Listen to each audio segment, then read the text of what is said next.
bem-vindos. Boa noite, sejam todos bem-vindos ao nosso bate-papo político. Nosso bate-papo político hoje, bate-papo com o político. Temos aqui o Mário Neto, que é servidor público do Tribunal de Justiça do Estado de São Paulo, já tem experiência política, foi candidato a prefeito nas últimas eleições aqui em Piracicaba. Eu vou deixar que o João vai fazer as apresentações e posteriormente a gente começa. Todos boa noite, por favor, fiquem conosco. Joãozinho. Boa noite, Mário. Boa noite, Marcão. Boa noite, professora Vistaldi. Boa noite, Viviane. Boa noite a todos que virá aí a nos acompanhar nesse bate-papo político.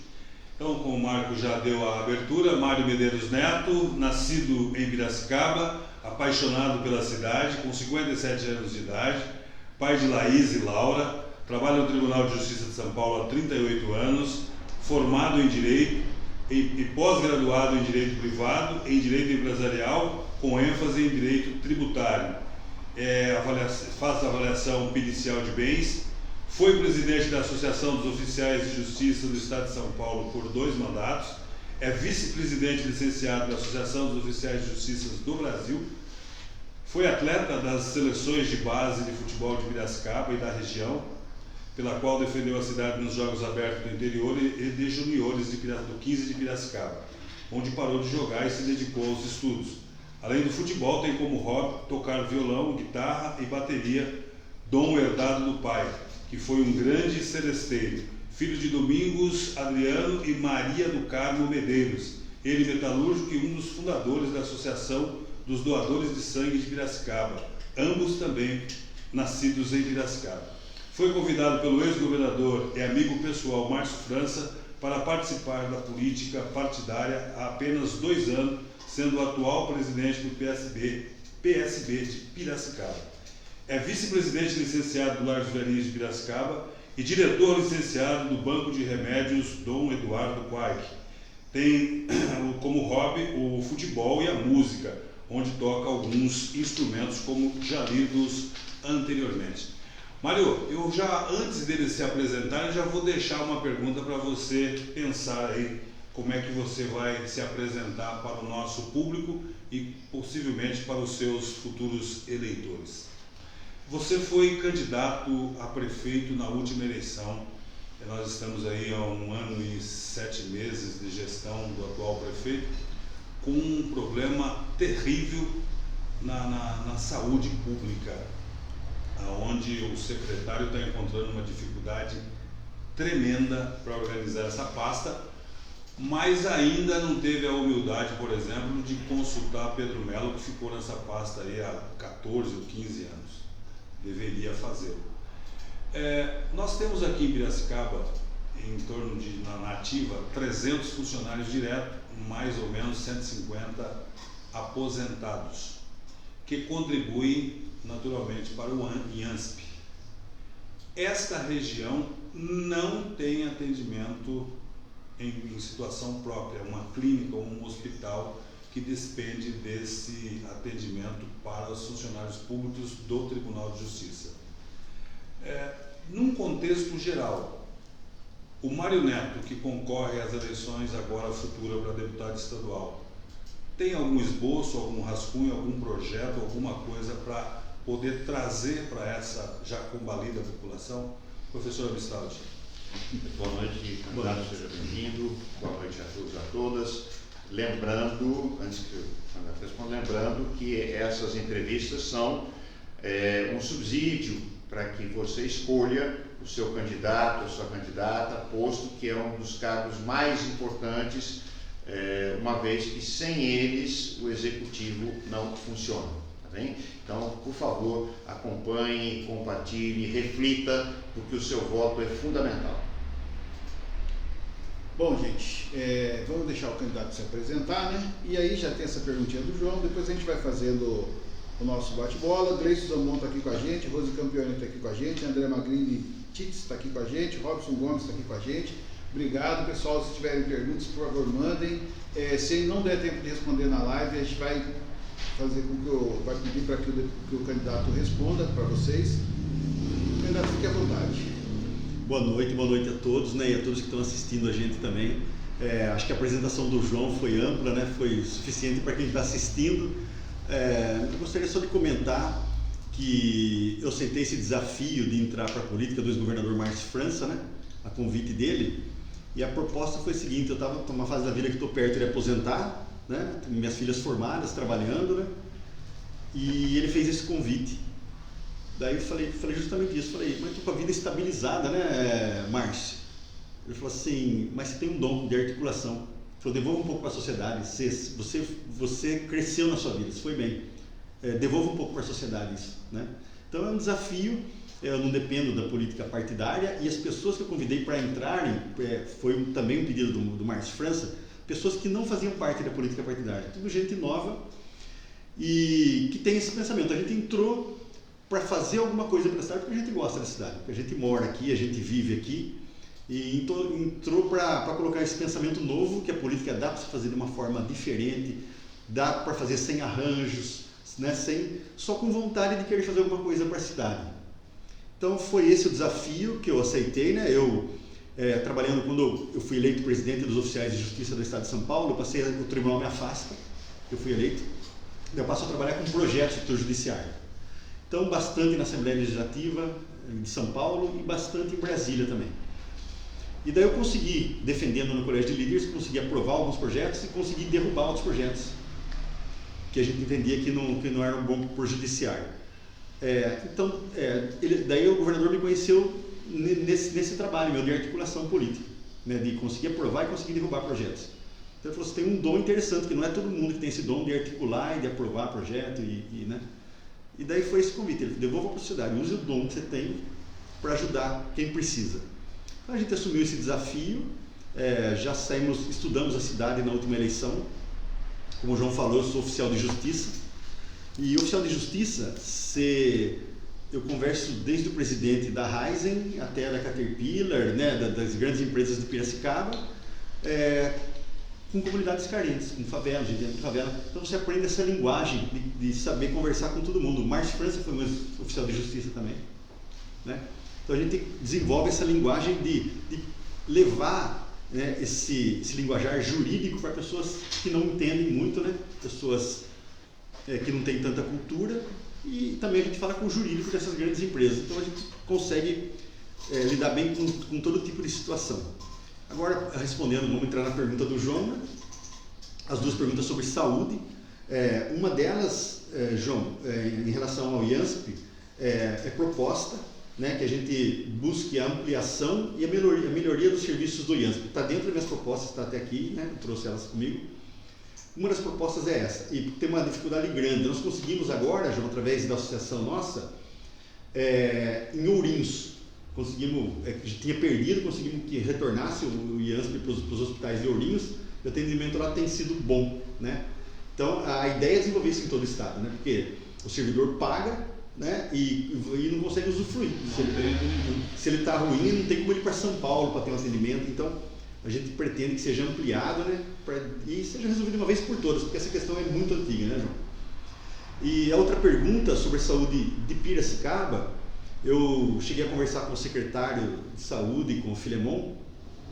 Eles têm uma limitação, eles têm dinheiro para pagar o médico, mas eles não conseguem, porque o limite de salário é o salário do prefeito, e o salário do prefeito está congelado aqui em Piracicaba, e nenhum médico quer ganhar nesse teto. Então eles vão trabalhar para cidades vizinhas que têm um teto maior, que o prefeito ganha mais, então eles vão para Santa Bárbara, vão para Americana, vão trabalhar em outras cidades. Não é atrativo o salário que é oferecido aqui, porque tem esse limite. Inclusive tem uma ação, se eu não me engano, no Supremo Tribunal Federal, João, sobre essa questão. Então enquanto não resolver isso, eles não conseguem pagar mais para os médicos, né? Então nem médico está querendo ficar no atendimento público em Piracicaba, nos postos de saúde. A saída, talvez, se demorar para resolver esse impasse, seja você contratar a OS, João, né? Porque a OS você paga um valor cheio para a empresa e daí ela paga o quanto ela quiser para o médico. Daí não dá essa limitação para a administração pública. Não tem essa limitação legal para a administração pública. Então talvez seja a saída a OS. Então, mas eles abrem o concurso e não tem nem médico, né? No último abriram, acho que 49 passaram no concurso, mas só 9 assumiram, né? Então, E 6 desistiram em seguida. Sim, não é atrativo. Esse salário que tem hoje não é atrativo. Então eles têm que buscar uma solução, né, para resolver essa falta de médico em Piracicaba. Isso é o que eu procurei saber do assunto, né, João? Não sabia. Essa informação que chegou até você através do secretário. Do secretário de Saúde, Filemon. A gente lamenta porque não é a questão, a nossa intenção aqui não é esse debate diretamente, mas nós queremos saber das suas ideias. Eu, por exemplo, já li e ouvi que o médico, por ser profissional liberal, ele pode ser empresa de pequeno porte e prestar serviço para a prefeitura. Isso se houver interesse por parte da prefeitura. Então, existe também essa possibilidade, além de contratar essa empresa que já descumpriu o contrato aqui em Piracicaba. Só para a gente sacramentar aí mais ou menos esse assunto, não sei se o Marco tem alguma ideia sobre... O professor Listaldi que queria complementar aí, fique à vontade. Essa questão exatamente não, eu ia passar para outro assunto. Né? Então, porque, de qualquer maneira, só. a questão do município em contratar médico é uma questão que o candidato não vai ter força para atuar na Alesp. Né? Quer dizer, a função dele na Alesp vai ser a de fiscalizar as obras do governo estadual e de proceder à apreciação de projetos de lei, etc, etc. Quer dizer, tudo mais cai naquela coisa de tentar articular aqui o que é válido, o que é importante. Mas a minha pergunta é no seguinte sentido, quer dizer, caso eleito, o senhor estará sendo eleito num momento muito particular da política brasileira, né? Com um grau de despolitização muito grande da sociedade, né? De falta de capacidade de diálogo, de debate, de fake news, né? E inclusive de atitudes absurdas dentro da própria Alesp, né? Como nós tivemos nessa legislatura até um deputado que assediou sexualmente uma colega, um outro, né, que viajou para sediar estrangeiros. Viajou para sediar e um moleque, né? Um moleque responsável. Quer dizer, a minha pergunta é, dentro desse quadro, como é que o senhor percebe a sua possibilidade de ação, né, no sentido de construir também uma política mais consciente e participativa? Professor, só retornando, respondendo uma questão anterior do João, eu consegui uma verba de 300 mil para a saúde de Piracicaba recentemente, né? E daí nas conversas com o secretário me disse que o problema nem é financeiro, né? Que eles têm recurso, mas eles estão com essa limitação legal de contratar médicos no município. Agora respondendo, eu tenho um histórico já, professor, de atuação, né, na Câmara Federal e na Alesp, há alguns anos já. Eu faço isso e eu conheço bem os deputados da casa, tanto de Brasília quanto da Assembleia Legislativa e de outros estados também. A gente atua em outros estados também, levando projetos do Judiciário para outros estados. E eu enxergo que um trabalho sério sempre tem lugar em qualquer casa, professor, sabe? A política é a arte do bem comum, né? E quando você procura que as pessoas que tiveram menos oportunidade, você levar a oportunidade para ela, ou você levar o amparo para elas, são políticas públicas que a gente sempre pensou, e como o senhor até corrigiu na pergunta anterior, que era uma questão municipal da saúde aqui, né, que a gente estava até comentando, a gente só podia comentar, a gente não tem muito o que fazer, porque o cargo que a gente está concorrendo não é executivo, né? Mas a ideia é dar o amparo para Piracicaba e região metropolitana, e tenho projetos na área de saúde, né? O amparo para que a saúde transcorra de modo satisfatório, e outras políticas públicas também, né? Por exemplo, acho que para a região metropolitana, acho importante, nós temos hospitais regionais, é importante, eu acho, você informatizar todo o atendimento, em todo posto de saúde, e compartilhar essa informação entre as cidades. É um jeito de se integrar, né, o sistema de saúde da região metropolitana. Então, as pessoas que vêm até o hospital regional, quando chega lá, eles conseguem abrir a ficha do paciente que foi atendido em Rio Claro, por exemplo, em Limeira, né? Então, eu acho que isso dá para um deputado, ele se não tiver verba, ele buscar meios de viabilizar essas questões para a região metropolitana. Porque a região metropolitana, ela é bonita de falar, né? A gente fica orgulhoso, né? Quando saiu Piracicaba, a região metropolitana, a gente fala, pô, não somos o quintal de Campinas, né? Que a gente sempre tem essa disputa. Então, mas ela saiu, foi anunciada, porque é um ano eleitoral, e é importante que fosse anunciada, né? O pessoal ganha anunciando isso. Mas ela não está implementada ainda. O difícil de região metropolitana, e Piracicaba é sede, é você implementar os benefícios da região metropolitana na região metropolitana. Por exemplo, o transporte integrado, né? Quem cuida do transporte entre as cidades na região metropolitana é a EMTU, Empresa Metropolitana de Transportes Urbanos. E para isso precisa verba. Então a EMTU tem que vir para Piracicaba estudar e viabilizar o transporte entre cidades. Porque fica uma disputa assim, ônibus de Saltinho para Piracicaba, quem que paga? Né? Da prefeita aqui fala, o prefeito de Saltinho, você paga comigo, você divide essa conta? O prefeito de Saltinho fala, não, então corta a linha. Então fica essa questão de município, quem que vai pagar a linha interligando os municípios? Então a MTU, quando é transformada em região metropolitana, é ela que vem fazer isso. E isso é feito através de um decreto do governador. Né? E daí se precisa de deputados que tenham acesso ao governador e que consiga convencer ele a implantar, né, o sistema metropolitano de transporte na região. E que ela comece a funcionar daí realmente como região metropolitana. E não tenha só o nome, só a pesca que sai no jornal, que é bonito e tal, mas que ela funcione realmente com verbas para todas as áreas. Eu falei, dei exemplo do transporte e da saúde, mas todas as áreas. Eu particularmente acho que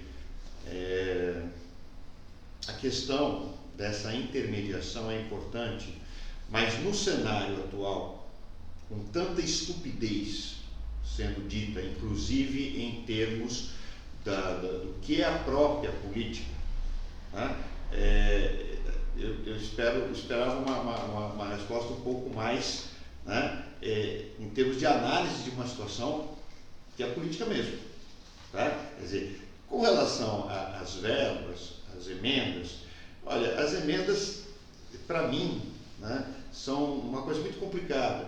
Por quê? Porque elas viram uma forma de moeda de troca para deputados e deputadas que estão lá.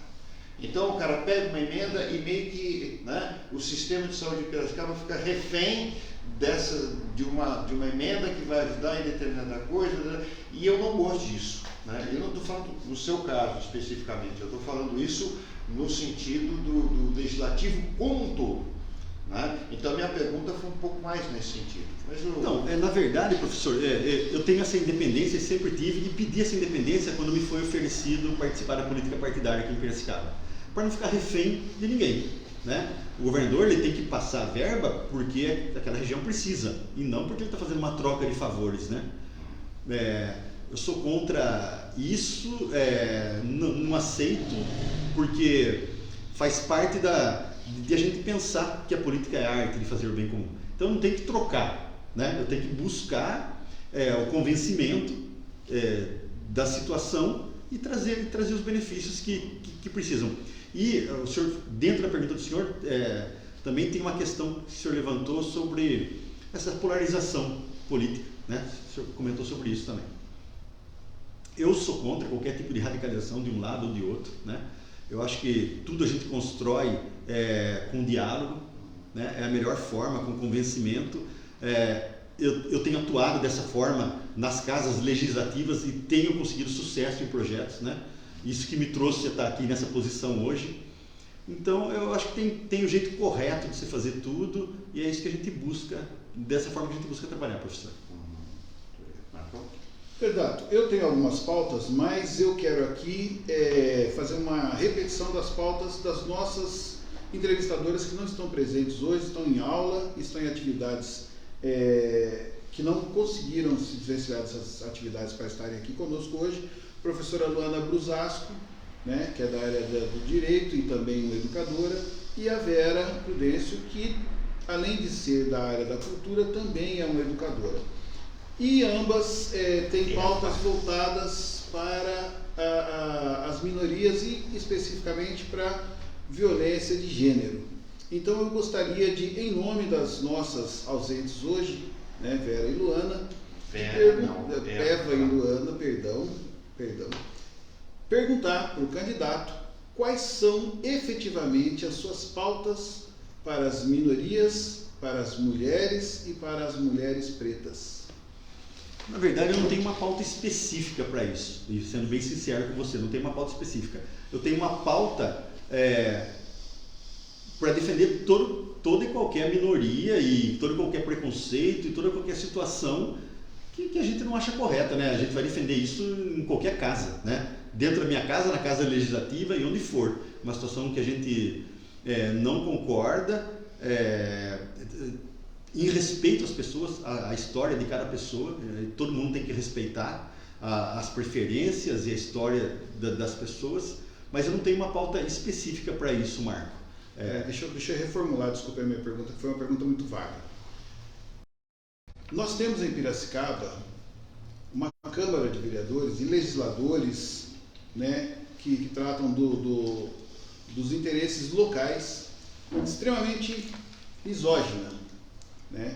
Esta Câmara, esta composição legislativa atual, impediu a realização de uma audiência pública para discutir a violência de gênero. Veja que é uma audiência pública, não foi uma lei, não foi um projeto de lei, não foi nada que efetivamente estivesse colocando um assunto. Uma audiência pública é só um convite para várias partes da sociedade discutirem um tema de relevância.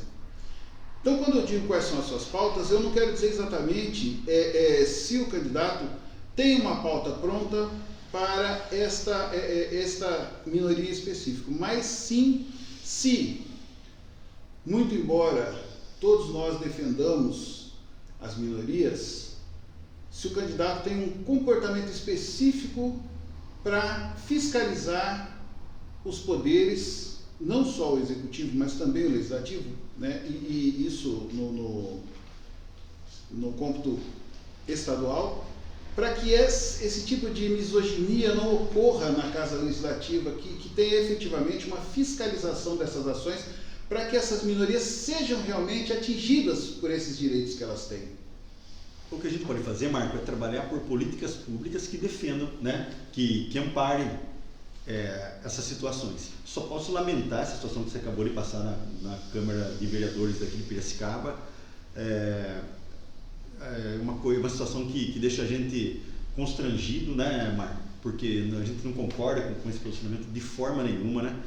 Nós temos um viés exatamente de defender minorias e os mais necessitados. É por isso que eu vim, né? Porque eu tive o privilégio de poder estudar, né, como professor, junto com vocês. A gente teve o privilégio e o que a gente quer fazer é trazer o nosso conhecimento para que as pessoas com menos oportunidades, elas tenham, e pessoas, por todas essas questões que você falou, até por preconceito e tudo que tem na sociedade que a gente sabe, e que a gente venha corrigir isso, né? Que a gente venha ajudar essas pessoas a ganharem mais projeção nas suas vidas, nas suas histórias. Marco. Mário Neto é candidato pelo PSB a deputado estadual, está concorrendo com o número 40121. Mário, eu li nas suas proposituras algo que me chamou a atenção e gostaria que você desse uma explanada melhor para o nosso público, como se dará isso. Vaga creche noturna, ou uma creche noturna para pais que trabalham nesse período que se inicia à noite e amanhece, por exemplo, trabalhando. Qual é o período exato do início do atendimento dessa creche e até que horas e como se dará isso para o nosso público entender? João, isso é também uma política pública municipal, né? Mas o que a gente vai fazer é trabalhar para que seja implementado isso, porque as situações vêm mudando, a sociedade muda, evolui e a gente tem que acompanhar, a legislação tem que acompanhar, as políticas públicas têm que acompanhar, né? Então hoje tem mulheres que trabalham no shopping e fecha 10 horas da noite, né? E daí a gente imagina que nesse período onde uma mulher, por exemplo, que tenha se separado, né, João? Que a gente trabalha nas varas de família, tenha se separado e ela tem um filho, e como que ela vai trabalhar nesse período, né? Então a gente tem que adequar, talvez até a CIP, e eu sei que ela ajuda até com creche também, né? Porque é todo o interesse dos comerciários, isso, e participar, iniciativa privada junto com a pública, a gente achar uma solução para que tenha essa creche no período noturno, né, pelo menos até as 10 da noite, que é o serviço. Mas tem gente que trabalha de madrugada, tem um turno da Caterpillar que ele vai à noite e mulheres trabalham lá, né? Então é uma situação que não é vista, mas que já está dentro, que são os costumes que mudaram. Hoje a mulher trabalha, antigamente não, né? Nós que somos mais velhos, a gente sabe que antigamente só o homem trabalhava, né, João? Hoje não, os dois colaboram para o sustento da casa e muitas vezes a mulher sozinha toca uma casa, né? Então, a gente tem que pensar no modo de amparar essa pessoa também para que ela tenha a tranquilidade de trabalhar e saber onde o filho dela está, né? Está sendo bem cuidado e tal.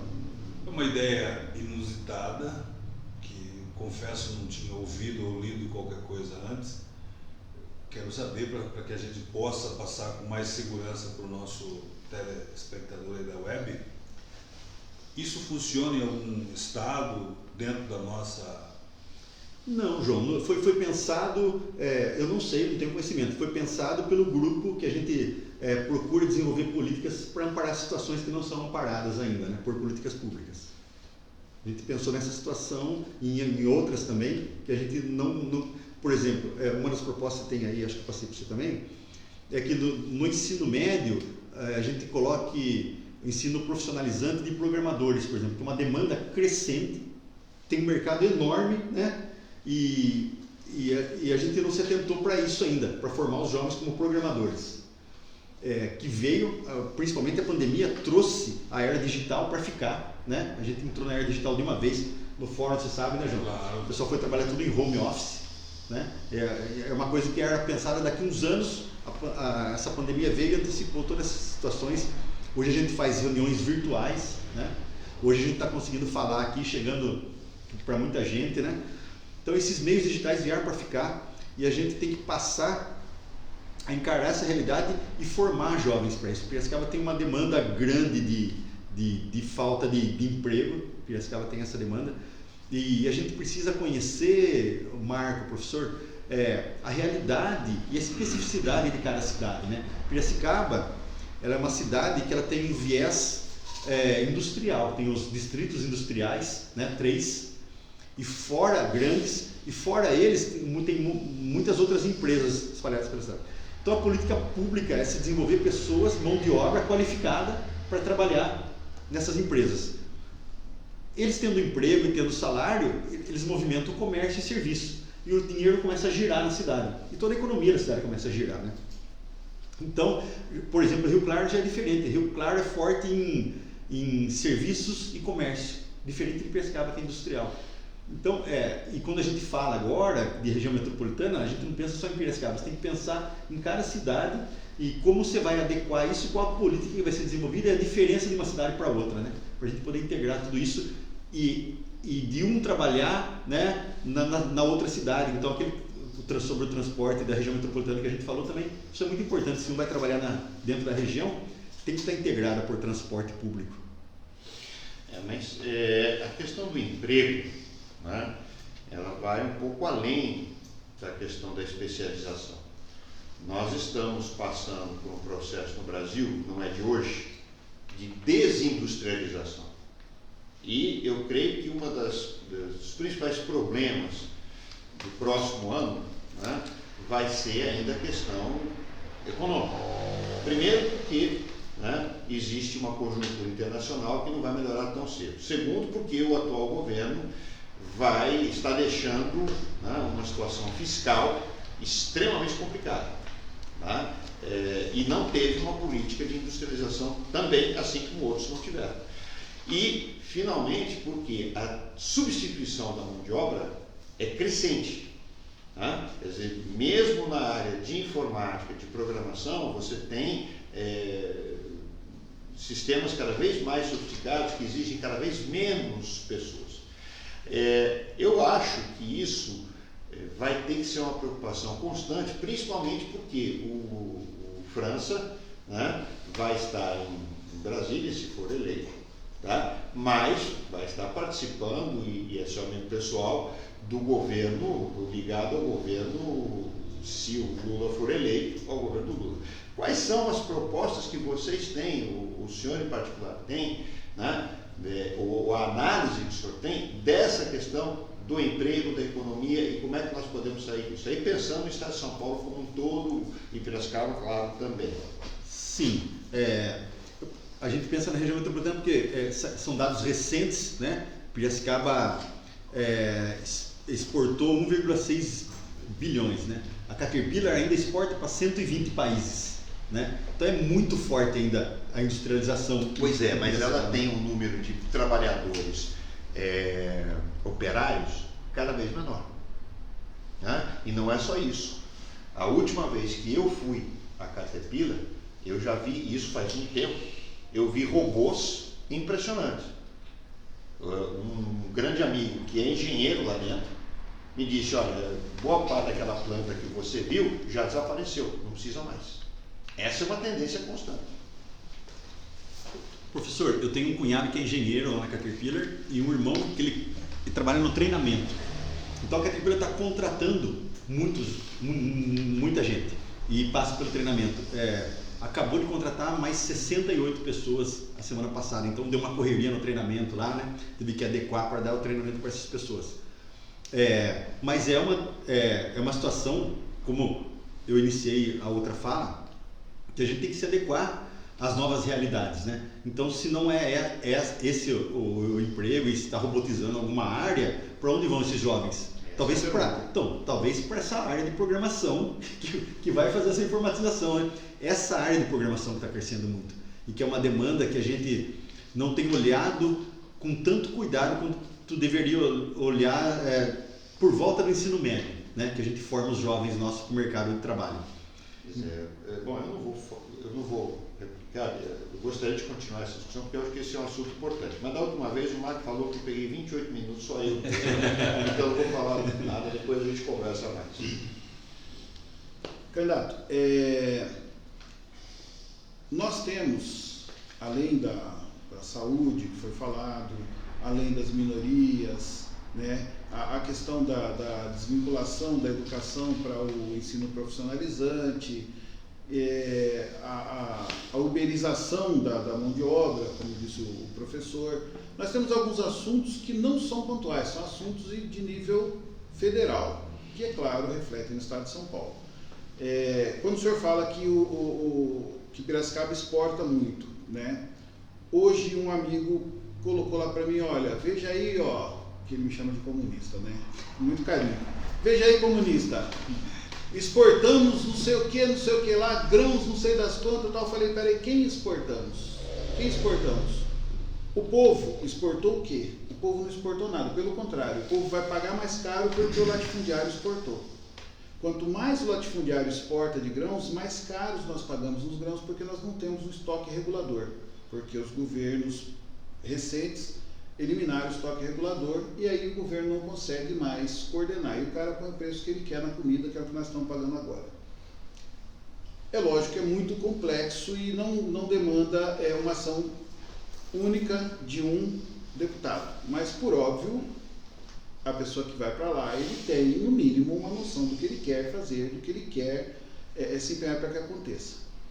Nós estamos vendo o transporte coletivo sendo uberizado, né? E agora, mesmo esse transporte uberizado, ele está sendo insuficiente. Então, a pessoa que precisa do ônibus não tem o ônibus, porque nós temos umas contratações leoninas, uns contratos viciados, em todos os aspectos, das PPPs, das parcerias. Nós temos o motorista de aplicativo, em comum acordo com outros motoristas, deixando a pessoa na mão para poder subir o valor da passagem, porque a empresa que explora ele arranca o couro dele. Então nós não temos, como dito, nós não temos saúde, nós não temos educação e agora efetivamente não temos transporte. O senhor tem uma meta que o senhor possa falar assim: não, eu vou chegar lá, ainda que eu não consiga, mas eu vou colocar isso aqui, porque eu preciso que a nossa região metropolitana tenha destaque nisso aqui. O senhor tem alguma pauta específica que o senhor pode... Você falou vários assuntos, né? Mas o que está por trás disso, que você disse também, é a precarização da mão de obra, né? Ela começou com a reforma trabalhista, né? E ela vem se acentuando cada vez mais. Daí falam assim: aumentou o número de emprego. mas caiu muito a renda do trabalhador. Né? A precarização da mão de obra, porque agora ficou mais fácil você mandar embora, ficou mais difícil ele entrar com uma ação na Justiça do Trabalho, né? Então é todo um contexto. Daí tem que ter uma reforma de legislação de novo, para você recuperar isso, né? O enfraquecimento de sindicatos, né? Então essa reforma afetou de forma avassaladora os trabalhadores no Brasil, de forma que as empresas consigam demitir mais fácil, né? E tem menos encargos quando ela contrata. E o salário caiu muito. Tem um desemprego que está caindo agora, mas chegou a 13%, que é muito alto. Então a política que a gente tem que fazer daí é na legislação, né? Para você fortalecer de novo o poder do trabalhador, você tem que mudar a legislação. Senão, com a legislação de hoje, está precarizada a mão de obra em geral.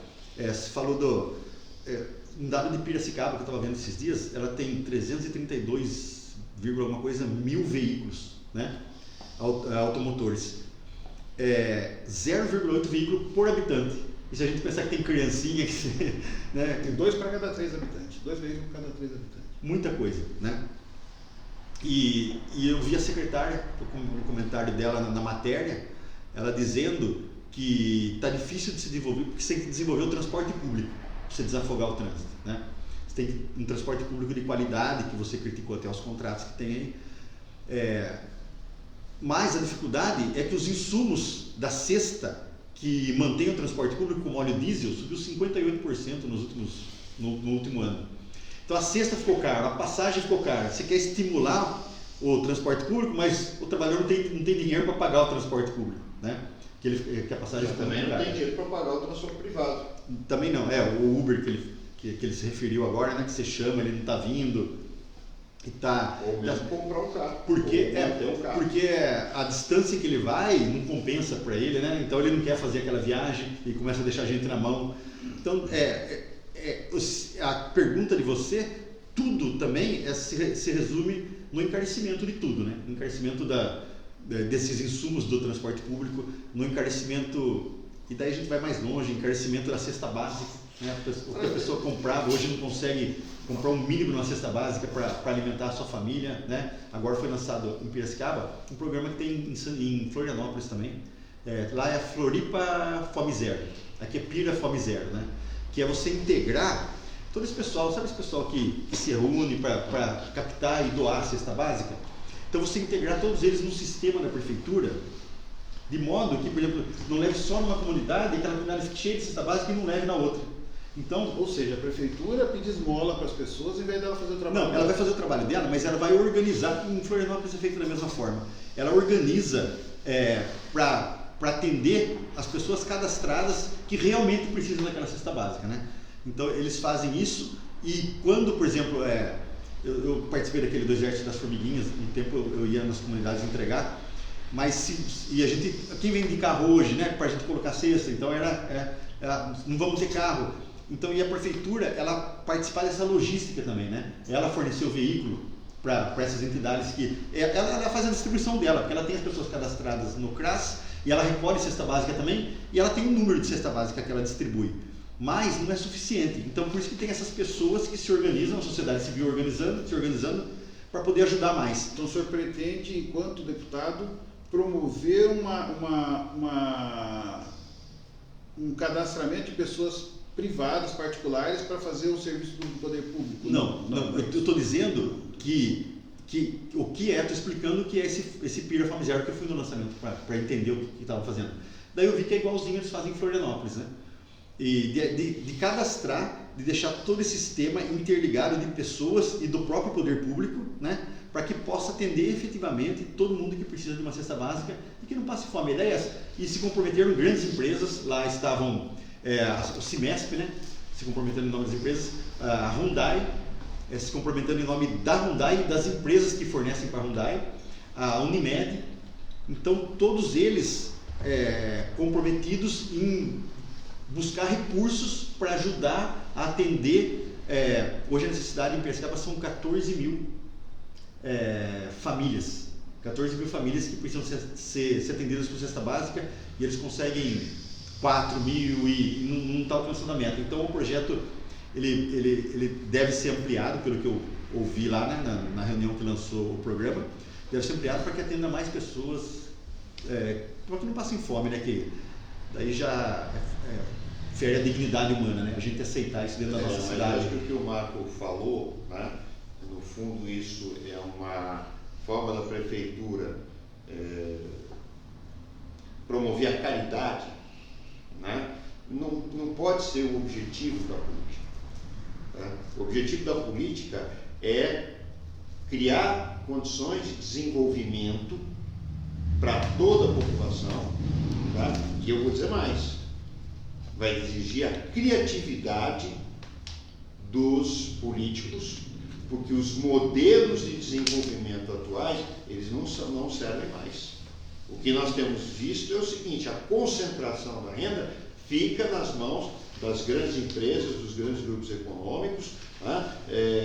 Como o Marco citou, olha, houve a exportação de não sei quantos milhões de toneladas de grão, e daí, né, quer dizer, fica tudo concentrado. Caiu, né, a produção, né? A população ainda por cima paga mais caro do óleo de soja, paga mais caro da carne, paga mais caro do arroz, né? Quer dizer, e o senhor está no partido que tem essa preocupação, né? Ou pelo menos deveria ter, né? Que é o Partido Socialista Brasileiro. Sim. Tá? Então, eu gostaria de entender o que o próprio partido e vocês, que são candidatos, têm como um projeto mais a médio prazo e mais ambicioso. Daí tem projeto, na verdade nós não estamos lançando cargo majoritário para o governo aqui em São Paulo, né, e nem no país, que são questões de executivo. Mas a questão é ampla, é estrutural. Se a gente começar a pensar, o ensino não é bom. Em Piracicaba, que é uma das cidades mais ricas do país, né, o ensino não é bom. Quando eu fui estudar a cidade na campanha para prefeito, a gente descobriu que a nota de Piracicaba é mais baixa do que de Limeira, por exemplo. E um aluno, ele é alfabetizado em geral, né? Tem algumas escolas que fazem diferente, se destacam a nível nacional, mas porque elas fazem um trabalho diferenciado, eu fui saber qual é o trabalho que elas fazem para ter esse destaque. Mas a maioria das escolas, o aluno ele desenha o nome só no 6º ano, né? Em escolas públicas. Quando essa pessoa, ela tem que ter interpretação de texto nessa idade já, né? O que alfabetiza uma pessoa é a interpretação de texto. Então ela começa a desenhar o nome no 6º ano, é um analfabeto funcional. Então nós não estamos entregando, e daí já vem outra questão, pessoas preparadas, né, para trabalhar na cidade. Então a gente tem que rever tudo isso, né, desde a educação, né, na cidade. Eu tenho muitos amigos professores e fui saber o método de ensino, por que não funciona o ler e escrever, né, que é o método adotado pelo Estado de São Paulo, por que aquela apostila não funciona. Fui conversar com coordenadores pedagógicos para entender essa dificuldade de alfabetização. Mas tem escolas que se destacam, a gente sabe, o Nonato Faustino, por exemplo, eles faziam um trabalho diferenciado lá, eles usavam material paralelo, não o material do Estado, que eles entendem que aquele material alfabetiza melhor que o material do Estado. Então daí a gente tem que rever tudo, tem que rever até, né, a questão do ensino. Daí a gente fala, mas São Paulo não consegue, e Sobral lá no Ceará consegue fazer um ensino de primeiro mundo, né? Sobral começou a fazer e ele foi avaliado, a UNO manda o pessoal lá que avalia o ensino em cada país. Sobral, ele teve média superior à Alemanha, Inglaterra e Itália, né? Eles desenvolveram um método. Eu conversei com o secretário de Educação de Sobral, eles desenvolveram um método de ensino que eles procuraram o melhor material do mundo e traduziram esse material que é aplicado lá. E depois passou a ser aplicado em todo o estado do Ceará. Aqui nós temos, em São José dos Campos, o ITA, Instituto Tecnológico da Aeronáutica, que todo mundo sabe que é difícil de passar e tal. 40% dos alunos que passam no ITA hoje são do Ceará, né? Em 2019, o primeiro colocado do ITA foi aluno de escola pública do Ceará. Então, e São Paulo não é o estado mais rico que o Ceará. São Paulo é um dos estados mais ricos do mundo, né? Não sei se vocês sabem, tem uma reunião que reúne os 8 estados mais ricos do mundo. Então, São Paulo, Califórnia, São Paulo está entre eles. É que essa divisão também federativa é muito relativa, né? Porque só tem 12 países no mundo que tem estados, né? Aqui na América inteira só tem 4. Brasil, México, Venezuela e Estados Unidos.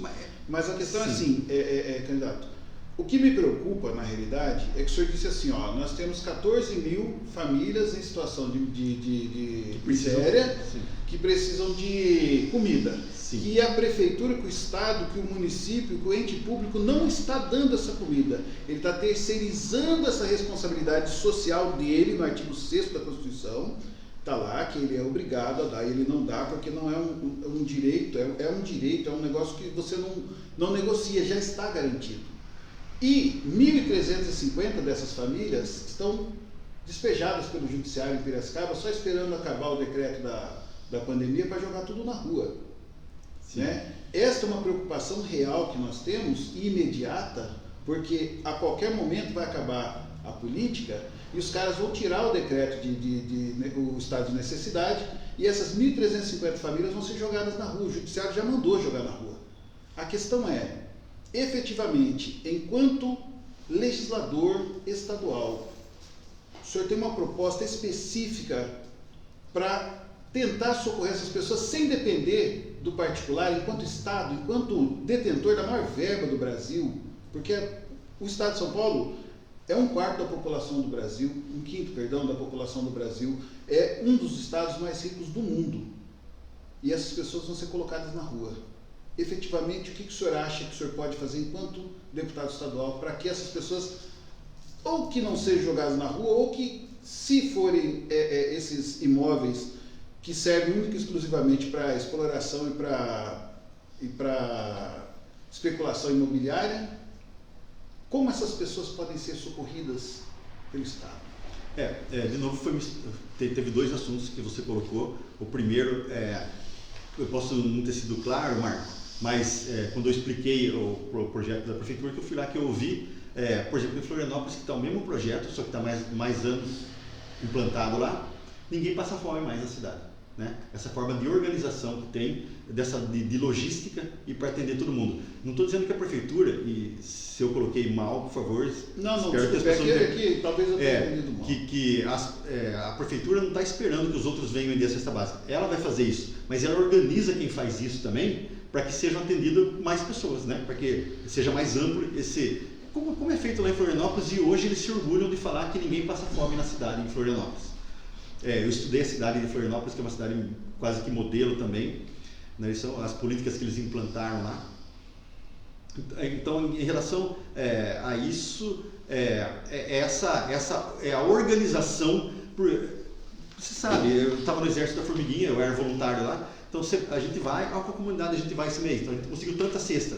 Nossa, nem vai atender toda aquela comunidade, porque eles precisam de 250, nós temos 170, né?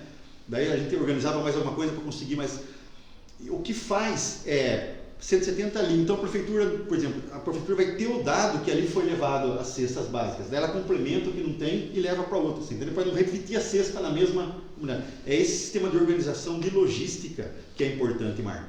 De você ter os dados de todo mundo que está sendo atendido, né? Isso é muito importante. A gente saber quem precisa realmente na cidade. E a outra questão que você falou é da moradia. Eu sou oficial de justiça, eu faço reintegração de posse. Horrível, né? É um negócio que mexe. Por meu despejo que eu fui fazer, eu não dormi uns dias antes, não dormi uns dias depois, né? Mas eu não durmo até hoje. Já saí da polícia vai 10 anos. Então a gente tem o cuidado, a polícia ela tem o protocolo de procedimentos dela para fazer uma reintegração de posse, né? Então é tudo organizado, estudado, e a gente entra em contato com a polícia para organizar isso. Então o Poder Judiciário está lá também para controlar esse trabalho, para que não tenha excessos da polícia. Pelo menos no trabalho que eu participei, eu fazia isso.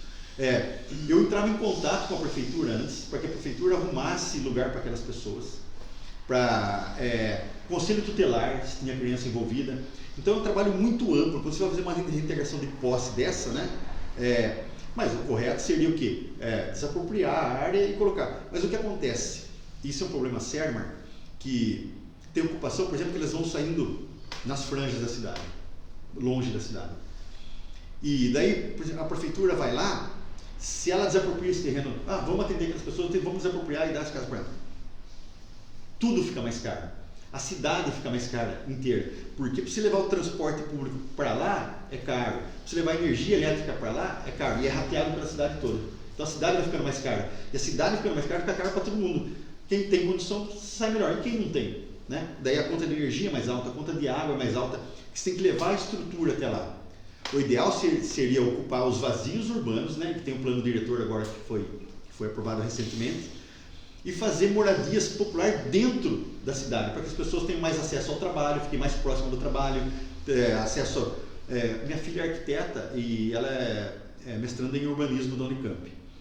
E ela participou de um projeto... Está dizendo que falta 10. Obrigado, Ben. De um projeto em São Paulo, ela como arquiteta, de fazer moradias de qualidade e perto do transporte público. Então, acho que quando o Haddad foi prefeito, inclusive. Então, eles estavam desapropriando uma área perto do metrô, do Jabaquara, uma área grande, cedida pela prefeitura, e a União ia entrar com a verba, né, e entrou com os engenheiros da UFSCar, e a minha filha trabalhava junto com os engenheiros da UFSCar nesse projeto para levar moradia de qualidade. Porque moradia de qualidade é iluminação, é ventilação, tem que ser pensado, né, a posição do imóvel. Então é uma coisa bem ampla. E quando você fala, eu tenho uma arquiteta dentro de casa e urbanista, então quando você fala com ela, ela explica para você tudo o que tem que ter para que a pessoa tenha saúde para morar naquele lugar, né, Marco? E fora isso, que ela tenha acesso fácil ao transporte, então era ao lado do metrô. Então, desenvolver esse tipo de política pública aqui, né? Estou falando de São Paulo, mas aqui em Piracicaba, de a gente trazer para dentro da cidade as pessoas e não empurrar cada vez mais longe, né? Trazer para dentro... Gosto dessa ideia do candidato. Mário Neto concorre pelo PSB a deputado estadual com o número 40121. Mário, numa das falas você disse que o problema não é verba, tem dinheiro no caixa. Saúde, sim. Tá. Aí passamos uma pergunta do Marco com relação, e aí eu quero estender que o problema é nosso aqui, mas ele atinge toda a região metropolitana, inclusive o estado de São Paulo. Mobilidade urbana. Eu acredito que é por esse caminho que o Marco quis ir naquela fala do Uber, e parece-me que a secretária fez uma conta de 3 carros a cada 2 habitantes, que ela ficou sem saída e está sobrando dinheiro, e o professor fez uma outra conotação também relacionada a essa questão da mobilidade urbana, mas para mim não ficou claro. Se quando você, obviamente, com o respeito devido, nosso candidato a deputado, eleito, teríamos que ter uma ideia partida do candidato, que aí requer, principalmente os municípios que está sobrando verba, que é o caso de Piracicaba, mas não tem inteligência para utilizar. O que o deputado traria, por exemplo? Mobilidade urbana. Porque aqui um outro gargalo aqui é o transporte público, que já há quase 2 anos os funcionários foram mandados embora de uma empresa de ônibus de transporte público, não foram indenizados, foi trazido uma outra empresa tampão, não foi feita licitação e a coisa continua caminhando. Isso é uma questão municipal. Mas eu gostaria de saber, com relação à mobilidade urbana, um pensamento mais apurado do candidato Mário Neto, 40121, PSB. João, é assim, quando eu concorri, agora eu vou falar de 2020, a prefeitura, nós estudamos a Piracicaba e a mobilidade urbana de Piracicaba. E a gente estudou o método que foi usado em Nova York, né, para desenvolver política de mobilidade urbana aqui, através de sinalização, de semáforo inteligente e transporte público de qualidade, né? Porque em Nova York eles usam, pessoa que tem mais condições usa o transporte público, né? Agora ninguém vai usar se o transporte não for de qualidade, João, sabe? Se estiver sempre lotado, né? E para ter menos carro dentro da cidade, a gente tem que desenvolver essas políticas de mobilidade urbana. Então eu tinha um projeto na época que eu fui candidato, mas o prefeito que entrou tem outro, e outro candidato tinha outro, né? Então ele implanta o projeto dele e no caso a cidade escolheu o projeto dele, a cidade não escolheu o meu, não escolheu o outro, né, João? Então escolheu para ele colocar as políticas que ele desenhou para a cidade, que ele imagina que sejam boas para a cidade. E daí é difícil para mim opinar, porque não fui eu que e fui eleito. Então, como eu falo, cada um pensa a cidade de uma forma, você pensa de outra, Marco de outra, professor de outra, cada um imagina a cidade como seria a cidade ideal, uma cidade melhor para todo mundo, né, professor? Mas o amigo e o Mário Neto, candidato, ampliou o seu público. Ele saiu de uma população de 400 mil habitantes para um estado. Sim. Né? É o que exige um pouco mais agora do candidato Mário Neto como representante de uma massa muito maior e de uma região metropolitana. Sim, João, daí que eu vou aquele projeto meu que eu falei no início do interligar cidades da região metropolitana, né? Daí o papel do deputado, né? Que daí não é municipal, ele sai da esfera municipal e já entra para a região metropolitana, que é uma área de atuação do deputado, daí para viabilizar isso. Como eu falei para vocês, tem o nome, mas não está implementada essa política da região metropolitana. Porque a gente faz, de fato, que Piracicaba se transforme em uma região metropolitana com todos os benefícios. Benefícios e responsabilidade. Sim, da região metropolitana, uma região metropolitana. Muito bom. Gente, nós estamos acabando, mas ainda dá tempo de fazer mais uma rodadinha. O professor está aqui quase caindo da cadeira, fique à vontade. Não, Pergunta, se precisar passar do horário, não, é passa só um pouquinho. comentário. É que, na verdade, o que a gente tem que entender é que transporte público, saúde e educação no Brasil, e no transporte público isso é muito visível, não é interessante. Entendeu? Não é que ele é ruim porque alguém foi tecnicamente incompetente, no caso do transporte público. Alguém foi tecnicamente incompetente ao planejar ou ao desenhar. Ou que a educação é ruim porque alguém foi tecnicamente incompetente ao pensar a educação dele. Não, nós temos o pedagogo mais citado e respeitado do mundo, Paulo Freire, que muita gente não tem a menor noção de quem foi, do que disse e fala besteira sobre a obra dele. Ele lê a obra dele, em vez de falar besteira, ele lê Olavo de Carvalho. Mas, né, quer dizer, o que acontece é que quanto mais privado for o serviço, no sentido de dar para uma empresa ou outra, mais dinheiro a empresa vai ganhar, mais verba de corrupção você tem. E mais desvio de dinheiro e mais lavagem de dinheiro.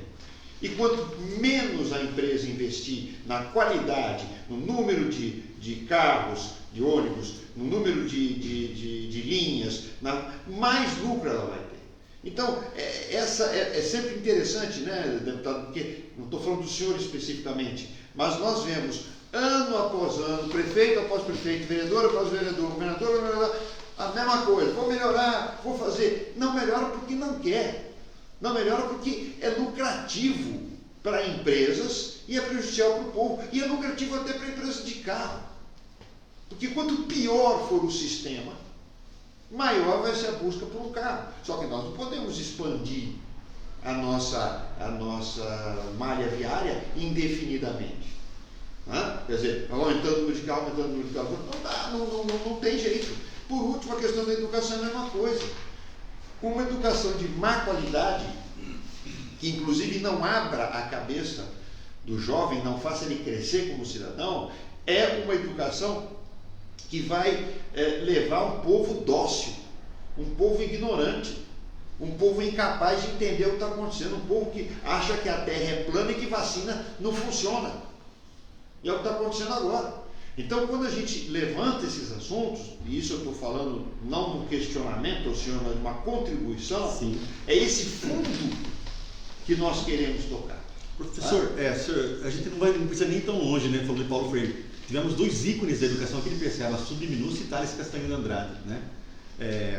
Então, Piracicaba sempre foi rica em educação e hoje eu sinto que tem esse projeto no Estado e que não contempla as crianças como deveria, né? E o Márcio França, ele fala uma questão, muita gente se apresenta como gestor, né? Porque ele acha que ele vai colocar o que ele aprendeu na iniciativa privada dentro de uma administração pública complexa, é muito diferente. Toda vez que você terceiriza um serviço, ele fica mais caro, né? E as pessoas que não podem? Você entendeu? Hoje existe, João, um movimento de desjudicialização. O que significa isso? Os cartórios extrajudiciais particulares, eles querem tirar tudo que tem da área civil do judiciário e levar para os cartórios extrajudiciais. Porque os cartórios ganham um pouquinho. Porque é a parte que dá dinheiro. Porque eles perderam alguns serviços que ficaram gratuitos, João, então eles querem levar essa parte civil e deixar só a parte criminal no judiciário. Que já iniciou com a relação a inventário, a Então, separações. estão cada vez mais agressivos, né? Então toda a parte que dá dinheiro eles querem levar para o privado e deixar só a parte criminal no judiciário, né? Então isso é um trabalho que eu faço de articulação de barrar esses projetos, né? Porque esse projeto ele vai pegar em quem precisa, né? Quem não tem dinheiro para ir no judiciário, né? Então é muito complexo o país e tudo. E estou falando agora do judiciário, que é uma área que talvez vocês não conheçam, mas a gente que acompanha os projetos, toda a área tem isso, né? A gente tem que barrar aqui ou aprovar ali, né? É para você tentar. Então a sua proposta de ação é mais no sentido de acompanhamento de projetos. Não, é de apresentar projetos, né? Como eu falei para você, de aprovar projetos que você apresenta, articular para que sejam aprovados e que deixem a vida das pessoas que mais precisam melhor. É essa a ideia sempre. Entendi. Tá certo. É porque senão eu não ia sair como eu falei, da minha zona de conforto, né? Não ia sair. Para quê? Para ser mais um, né? Então, se eu puder deixar um legado de coisas que eu posso fazer para as pessoas, é isso que a gente faz. A passagem nessa vida é para isso. Você deixar alguma coisa de bom. Então, se eu conseguir desenvolver isso, eu vou estar muito feliz, né? Eu contribuindo com a minha capacitação para ajudar pessoas que precisam.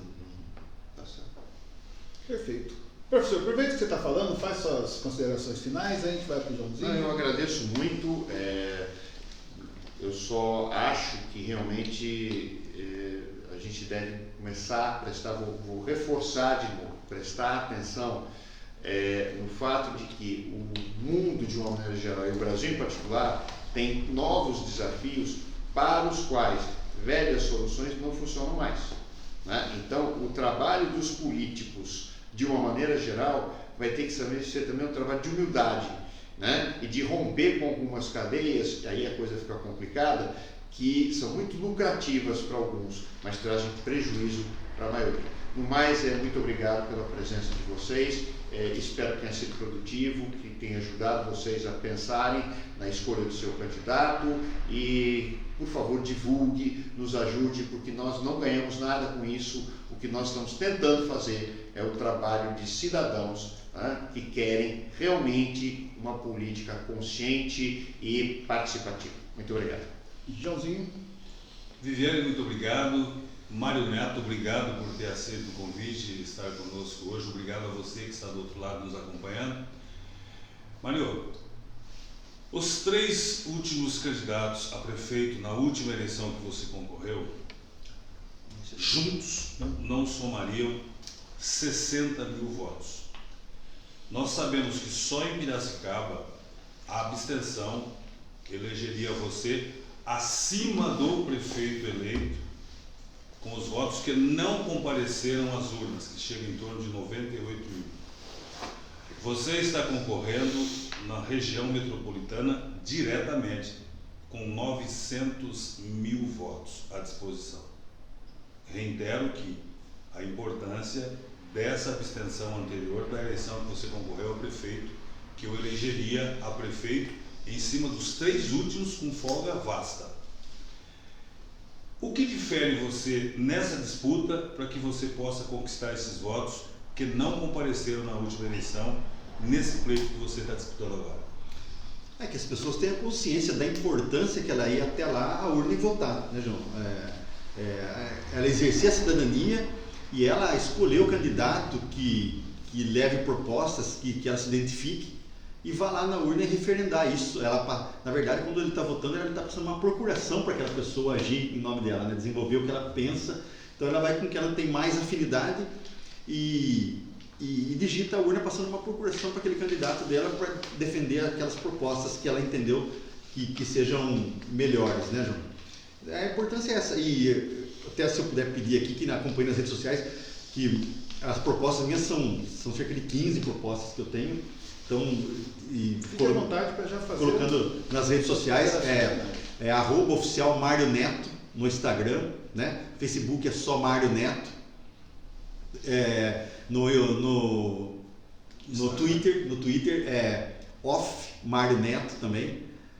Então eu estou colocando os projetos, vou colocar em discussão esses projetos lá também, até para participação, que seja Porque a proposta, ela nunca é fechada, né? De repente aparece uma ideia melhor do que a sua, ou que deixa aquele projeto melhor, aquela proposta sua melhor ainda. Então a gente está aberto para melhorar, porque a ideia é essa, a ideia é ser contributivo, né? Para que a gente, todo mundo que gosta de Piracicaba faça uma cidade melhor, uma região metropolitana melhor, porque a gente vive aqui, a gente quer, todo mundo quer isso, né, João? Com certeza, Marco. Obrigado, candidato, muito obrigado, foi um prazer conhecê-lo pessoalmente. Obrigado por ter vindo, obrigado por ter nos suportado.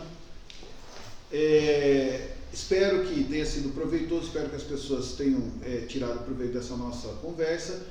Gostaria que o senhor respondesse a alguns questionamentos que fizeram, Claro. O André Tits fez um questionamento que eu acho importante, gostaria que o senhor respondesse posteriormente, se possível, e estamos à disposição. Muito obrigado por todos que participaram. Reforço aos candidatos de Piracicaba, o espaço está aberto para os senhores e senhoras.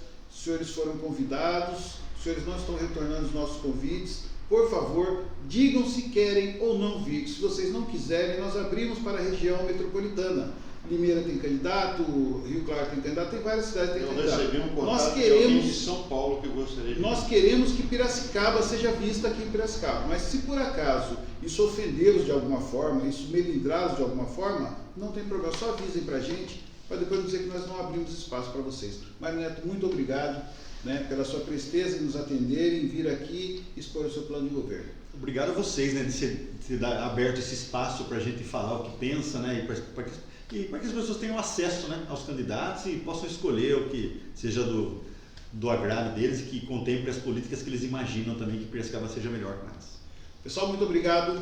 Quarta-feira estaremos de volta com mais um candidato aqui no nosso bate-papo político. Obrigado, tenham todos uma excelente semana.